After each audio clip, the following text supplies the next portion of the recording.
कोहरे और प्रदूषण दोनों की मार झेल रही राजधानी दिल्ली को अब ठंड ने भी घेर लिया है। शनिवार 20 दिसंबर की सुबह अचानक मौसम ने करवट ले ली, जहां कड़ाके की ठंड, बर्फीली हवाओं और घने कोहरे ने लोगों की मुश्किलें और बढ़ा दी हैं। भारत मौसम विज्ञान विभाग ने 21 और 22 दिसंबर के लिए घने कोहरे को लेकर येलो अलर्ट जारी किया है। इस दौरान दिल्ली का अधिकतम तापमान गिरकर 21 डिग्री सेल्सियस और न्यूनतम तापमान 7 डिग्री सेल्सियस तक पहुंच गया। वहीं प्रदूषण के मोर्चे पर हालात और गंभीर होते हुए नजर आ रहे हैं, क्योंकि नोएडा का AQI 410 के करीबन पहुंच गया, जो स्वास्थ्य के लिए बेहद खतरनाक माना जाता है। मौसम और प्रदूषण दोनों ही स्तर पर यह बदलाव बेहद अहम माना जा रहा है। दिल्ली NCR में सर्दी अब केवल रात तक सीमित नहीं रही, बल्कि दिन के समय भी ठंड का असर साफ तौर पर महसूस किया जा रहा है। 3 से 4 दिनों में अधिकतम तापमान में करीबन 3 डिग्री सेल्सियस की गिरावट दर्ज की गई, जहां कुछ दिन पहले अधिकतम तापमान 24 डिग्री सेल्सियस के आसपास था। वहीं अब ये घटकर 21 डिग्री सेल्सियस पर आ गया है। दिन में धूप कमजोर पड़ती जा रही है और बादलों की आवाजाही बनी हुई है, जिससे ठंड और बढ़ रही है।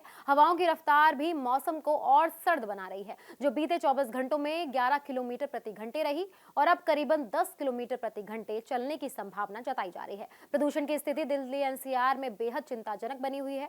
प्रमुख इलाकों में AQI बेहद खराब से गंभीर श्रेणी में दर्ज किया गया। दिल्ली का AQI 580, शाहदरा का 784, दरियागंज का 736 और शास्त्री नगर का AQI 643 रिकॉर्ड किया गया। पूरे दिल्ली NCR में AQI 700 से 800 के बीच बना हुआ है, जिससे सांस संबंधी बीमारियों का खतरा बढ़ गया है।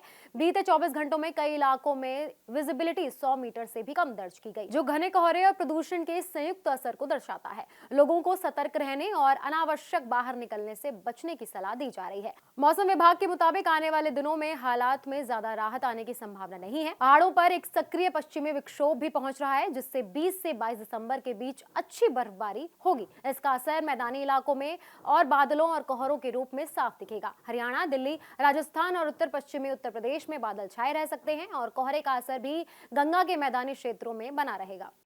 Subscribe now and press the bell icon. Never miss an update.